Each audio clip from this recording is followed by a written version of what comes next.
खुलुमबाय स्टुडिअ दं आं राकेश रामसियार बे समाव नोंथांमोननो राजखान्थियारि रादाब नोंथांमोननि गेजेराव बड'लेण्ड बुब्लिया होनो नागिरदों जाय बिथांमोना राजखान्थियारिनि बागै बा जाय सुबुंमोना राजखान्थियारिनि बागै नलेज गैया बिथांमोनासो बा बिथां सुबुंफोरासो हाग्रामा महिलारिया देरहागोन होननानै खोमसि फोथायनानै दं होननानै बाथ्रा बुंदों बिथां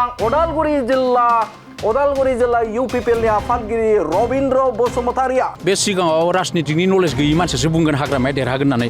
जायहा राजनितिक भाबै नलेज दङ बिथांमोना मालाबाबो हाग्रामाया देरहागोन होननानै साननो हाया आरो सानजाया नंगौ बे समाव बिथाङा बुंदों जाय सुबुङा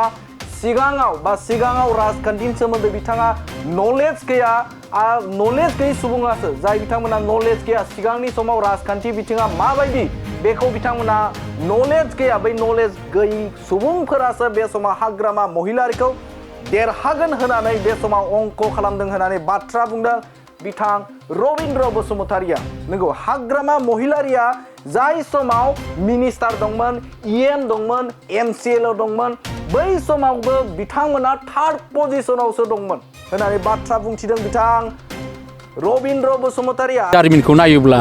जि समाव मिनिस्टार दंमोन एमसिएल दंमोन सरकार दंमोन इएम दंमन बे समावबो हाग्रामाया बेयाव थार्ड पजिशनाव थानो गोनां जादों दा बिथाङा माबोरै देरहानो बा हाग्रामा महिलारिनि गासै दैदेनगिरि आरो मावथिफोरानो दंमोन बै समाव दानि समाव बिथांमोननि दैदेनगिरिफोरा दै गिसिखानाय बायदि बिथांमोननि जे जाखिनि मावथिफारियाफोर दङ दैदेनगिरिफोर दं बिथांमोना गिसिखागासिनो दङ नोंथांमोना नुनो मोनदों जे आसामनि खनथाम मिनिस्टार जानाय बिथां चन्दन ब्रह्मजों लोगोसे सास्नि एमसिएलए गुबुन गुबुन राजखान्थियारि दोलोआव बिथांमोना बिपिएफ नागारनानै बिथांमोना गुबुन दोलोआव हाबहैबाय आरो अब्ला बैनिफ्राय बुजिनो हायो जे बिथां दैदेनगिरिफोरा गैला दा दैदेनगिरिफोरा गैयाब्ला माबोरै दरं अदालगुरियाव बिथांमोना बे समाव देरहानो हागोन होननानै बाथ्रा बुंथिदों बिथां रबिन्द्र बसुमतारिया बे समाव गोख्रों बाथ्रा बुंदों जे बिपिएफ राजखान्थि हान्जानि जे दैदेनगिरिफोर दङ बै दैदेनगिरिफोरा बे समाव दै गिसिखानाय बायदि गिसिगागासिनो होननानै बाथ्रा बुंनायखौ नुनो मोनदों जेराव हाग्रामानि गासै दैदेनगिरि मावथि सापर्टारफोरा दै गिसिखानाय बायदि गरा गिसिखानाय बायदि गिसिखागासिनो दङ बेयाव हाग्रामाया बोरै देरहानो मोनसे समाव हाग्रामा महिलारिनि जे आखायाव मिनिस्टार दंमोन इएम दंमोन एमसिएलए दंमन थेवब्लाबो बिथांमोना थार्ड पजिशनावसो मोननो हादों अब्ला बिथांमोना दा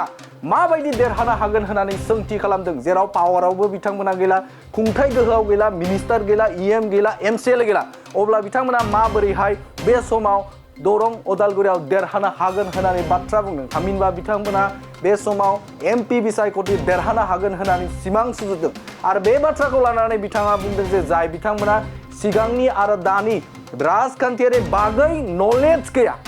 गैया बेबायदि सुबुङासो बे सुबुंफोरासो हाग्रामा महिलारिखौ देरहागोन होननानै बे समाव सिमां सुजुगासिनो दं होननानै बाथ्रा बुंनायखौ नुनो मोनो बे समाव नोंथांमोननो राजखान्थियारि रादाबखौ नोंथांमोननि गेजेराव बे समाव बड'लेण्ड बुब्लिनि गेजेरजों होबाय गोजोन्थों दरं अदालगुरि लकसभा समस्थिनि जानानै भारतीय जनता पार्टीनि राष्ट्रीय सभापति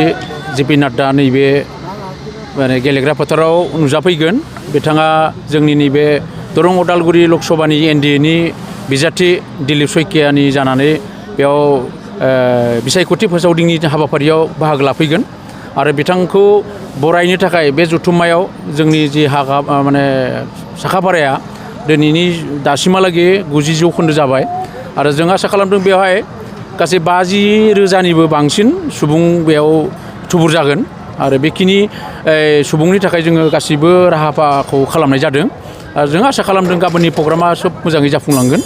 आरो फैगौ बे बिसायख'थियाव जोंनि जिथु एनडिएनि बिजाथि दिलीप शइकिया बिथाङा गोरलैयैनो देरहागोन होननानै जों आसा खालामो बे हाग्रामानि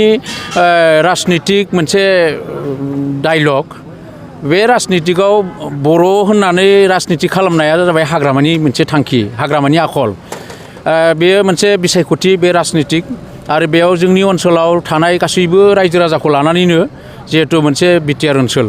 आरो बेहाय बर'नि राव बुंनानै जि मोनसे बाथ्रा बुंदों बे मोनसे कमुनेल भाषा जादों बे हाग्रामानि मोनसे कमुनेल सेन्टिमेन्टजों बुंनाय भाषा आरो बेजोंहा हाग्रामाया साक्सेस जाया बेखौथ' मिनिथावथाव जायो हाग्रामानि थांनाय समनि जारिमिनखौ नायोब्ला जि समाव मिनिस्टार दंमोन MCLA दंमोन सरकार दंमोन EM दंमोन बे समावबो हाग्रामाया बेयाव थार्ड पजिशनाव थानो गोनां जादों आरो दिनै बबे राहाजों लानानै जेराव हाग्रामानि गासै दैदेनगिरि मावथि सापर्टारफोरा दै गिसिखानाय बायदि गरा गिसिखानाय बायदि गिसिखागासिनो दङ बेयाव हाग्रामाया बोरै देरहानो आरो बेखौ जुदि सोरबाया फोथायोब्ला बे सिगाङाव राजनितिकनि नलेज गैयि मानसियासो बुंगोन हाग्रामाया देरहागोन होननानै जायहा राजनितिक भाबै नलेज दङ बिथांमोना मालाबाबो हाग्रामाया देरहागोन होननानै साननो हाया आरो सानजाया जोङो जोंनि बे BTR ओनसोलनिफ्राय जोङो खमावबाबो जोङो 5 लाखनि बांसिन जोङो भट होनो थाखाय रेडि जानानै दङ खारन जोङो 16टा MCLAयाव जोंनियानो 15टा MCLA जोंनि दङ बेयाव 6 जन 7-8 जनसो जोंनि MLA दङ 11टायावहाय बे हिसाबै जोङो बांसिन भट मोननानै देरहागोन होननानै जों साननाय जादों बेसेबांसो सुबुंफोरा बे जथुम्मायाव बाहागो लानाय जागोन 50,000निख्रुइ गोजौसिन 50,000निख्रुइ बांसिन माने रायजो राजाफोरा बेयाव बाहागो लागोन होननानै जों आसा खालामदों आरो बेनि गेजेरजों आं फंसे खोथा बुङो जोंनि बे उदालगुरि रौता ओनसोलनिफ्राय जे JP नाड्डा बायदि जोंनि बुहुमनि बयनिख्रुइ शक्तिशाली मोनसे राजनितिक हान्जानि आफादगिरि भारतनि सोलायथाय लाबोनो हानाय मोनसे राजनितिक हान्जा बे हान्जानि गाहाय आफादगिरिया जोंनि नैबे जायगायाव फैनानै जोंनि ओनसोलावहाय जे आगान होफैदों बे जोंनि थाखाय जोबोद गोजोनथाव आरो जों आसा खालामदों बिथांनि बे जायगायाव फैनाया जोंनि थाखाय सोब मोजां जादों बाख्नाय जादों आरो रायजो राजाफ्रा आसा खालामदों बिथांखौ खाथियाव नुनो थाखाय आरो बिनि दारा फैगोन 22 एप्रिलाव जानो गोनां बिसायख'थियाव जोंनि बिजाथिनो भट होनोनो रायजो राजाफ्रा रेडि जानानै दङ बेथ' बेरेखा हान्जानि बुंनाय सोराव बिथांमोना जेब्लाबो बुंगोन बे UPPLआ जेबो खामानि मावनो हायाखै जाय UPPL हान्जानि दिनैनि BTRनि चिफ प्रमद बर' बिथाङा जिखिनि मावथांखि लानानै हाबा मावदों कुनु जिबनाव कुनु दिना रावबो दैदेनगिरिया रावबो मिनिस्टार MLAफोरा बेबायदि थांखि लाना हाबा मावाखै बिथाङा जिबायदि थांखिजों हाबा मावदों मोनसे समाव जोंनि बे ओनसोलाव मोजां जौगानाय मोजां परिबर्तन फैगोन होननानै जों साननो हायो बेखौ दा मा होनना बुंनो बे हाग्रामानि खोथाखौ जेराव जोङो मोनसे डाटाबेस बाथ्रा बुंनानै होदों बेयावबो जुदि हानि पट्टा होआखै होननानै बुङोब्ला बे जाबाय बे हाग्रामानि मोनसे मा होनना बुंगोन बेखौ गाव बे नुवाखै खोनायाखै खिन्थु रायजो राजाफ्राथ' मोनदों रायजो राजानोथ' होदों जेरावहा गावजों कम्पेयार खालामना बुंदों 17 बोसोराव बियो 40,000सोल' हा पट्टानि माबा होनो हादों नाथाय 3 बोसोराव प्रमद बर' बिथाङा दिनै 1.5 लाखनिख्रुइ बारा रायजो राजाफोरनो हा पट्टा होनो हानाय जाबाय बिनिख्रुइ आरो मा फोरमान नांबावगौ बे हाग्रामानि नेहात मोनसे राजनितिक सिन्ताधाराजों बुंनाय बाथ्रा बियो गोजोनथाव खौरां नोंथाङा कटन आरो इरि जि गाननो मोजां मोनोना नोंथांमोननि थाखाय लानानै फैदों चिरां जिल्लानि सापागुरियाव थानाय आगर दाग्रा आफादा 1 एप्रिलनिफ्राय 30 एप्रिलसिम बैसागुनि 20% 50% डिसकाउन्टनि अफार आगर स्ट'राव हौवाफोरनि थाखाय कटन आरो इरि जिफोरखौ मोननो हायो जेरै जेन्स शार्ट शर्ट कुर्ता लं कुर्ता वेस्टकट गामसा स्टल मफलार आर'नाइ आरो हिन्जावफोरनि थाखायबो कटन आरो इरि जिफोरखौबो मोननो हायो जेरै ladies kurta ladies top ladies pant दखना साद्रि इरि स्टल आरो इरि सलफोरनि गानग्रा जोमग्राफोरनि जिखौ मोननो हायो